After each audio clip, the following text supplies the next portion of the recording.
दोस्तों नमस्कार नमस्कार। मैं आज बड़ा अति प्रसन्न हूँ।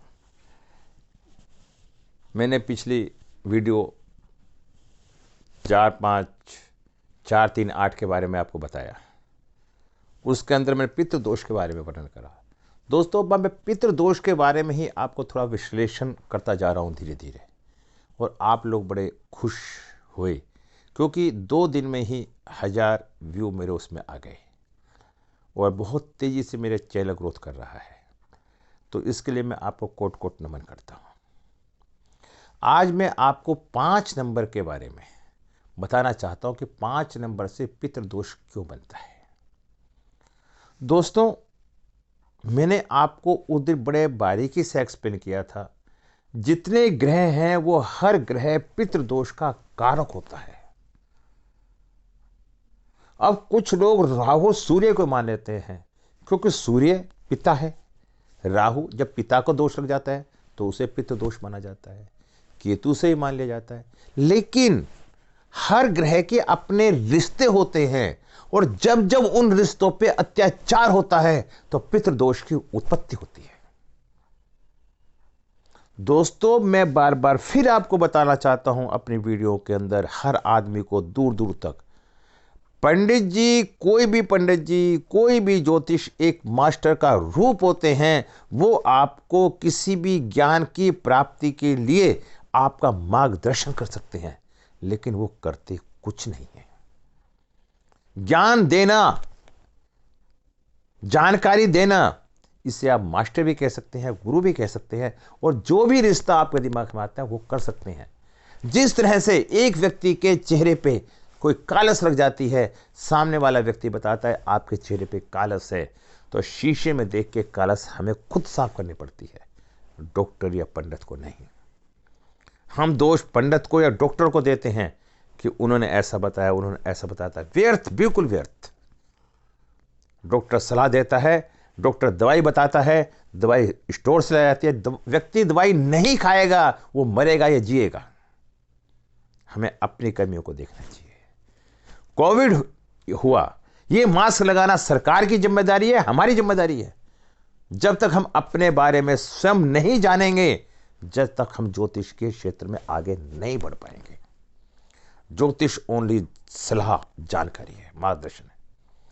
आओ 5 नंबर के बारे में बताता हूं। उससे पहले मैं आप सबसे कहता हूं, यदि आपको मेरी भाषा, परिभाषा, बोलने का तरीका अच्छा लगता है और जायज है तो कृपा करके मेरे चैनल को जरूर सब्सक्राइब करें।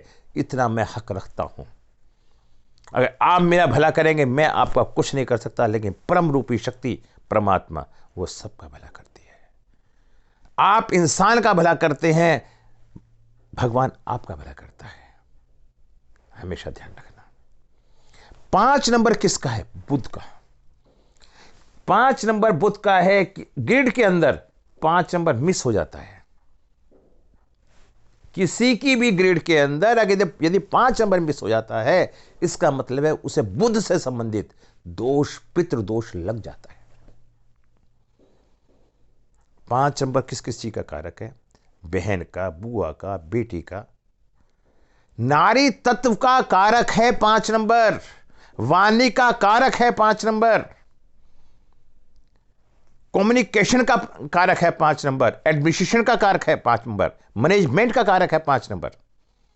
अगर किसी व्यक्ति का 5 नंबर मिस होता है तो उसे इन सब कार्यों के अंदर बाधाओं का सामना करना पड़ता है। ये रिश्ते बिगड़ जाते हैं।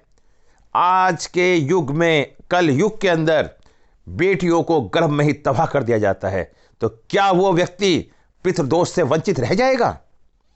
जब वो व्यक्ति कर्म करता है तो बड़ा खुश होता है, और जब फल भोगता है तो उसे बड़ा दुख होता है।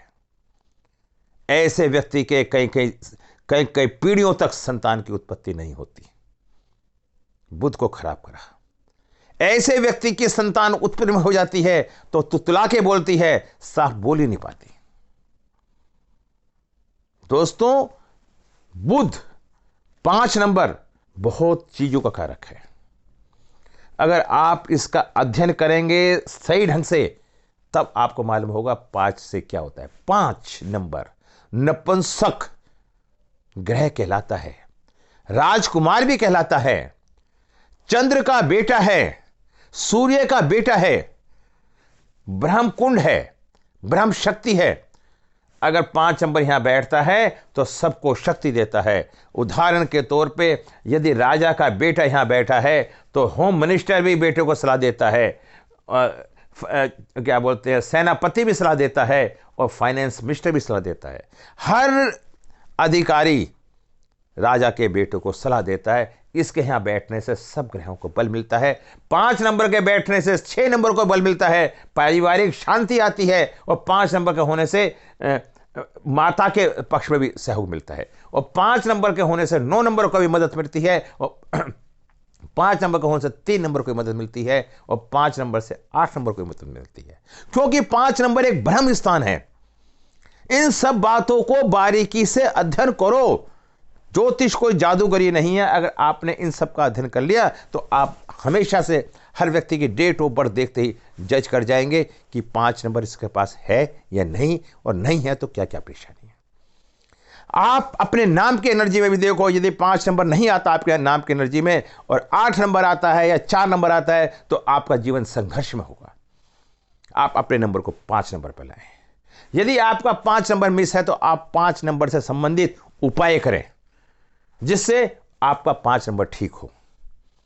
5 नंबर कंफ्यूजन नहीं होने देता।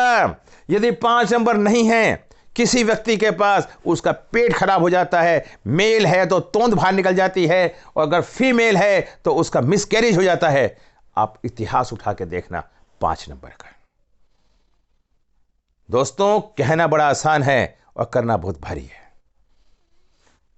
कैसी मेरी वीडियो थोड़ी लंबी होती जा रही है, लेकिन क्या करूं, बातें इतनी हैं पूरी नहीं हो पाती।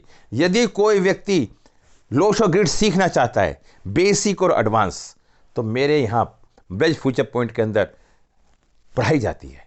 मैं ब्रज फ्यूचर पॉइंट के सौजन्य से अपना सारे वर्क करता हूँ और आप लोगों की कृपा है और मेहरबानी है। और मेरे चैनल को जरूर सब्सक्राइब करें। अब इससे पहले मैं आपको बताऊं कि जो ये लोशो ग्रिड होता है ये 9 अंकों का होता है। इसमें 9 ग्रह होते हैं। जो ग्रह भी हमारा मिस होता है उससे संबंधित हमारे पितृ दोष की उत्पत्ति हो जाती है और वो नंबर हमारे ग्रह खराब हो जाता है। उसकी परेशानी के कारण हम पूरे जीवन परेशान रहते हैं।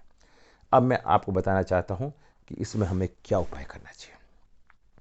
समय पहले बुध मिस हो, मां दुर्गा की उपासना करनी चाहिए।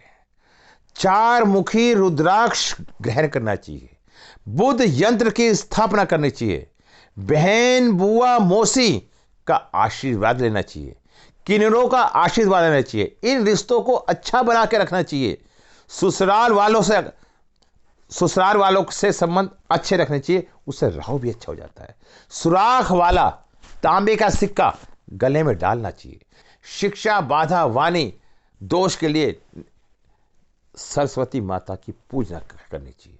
यदि घर में, ऑफिस में, कार्यस्थल में हरे रंग का गणेश जी नॉर्थ दिशा में लगाएं तो उससे भी हमारे 5 नंबर की बुध की शांति होती है। दोस्तों, मैं इससे अगले उसमें आपको 6 नंबर के बारे में बताऊंगा या 951 के बारे में बताऊंगा। तो उससे पहले मैं चाहूंगा कि आप मेरे चैनल को सब्सक्राइब करें और वीडियो देखें। शायद पता नहीं इस आपके जरा से प्रयास से किसका भला हो। दोस्तों, देने की भावना बनाओ। संसार में मत जियो, ईश्वर में आस्था रखो। देने वाला कोई और है और लेने वाला कोई और है। मैं आप सबसे हाथ जोड़कर निवेदन करता हूं, अपनी सोच को ऊंचा रखो।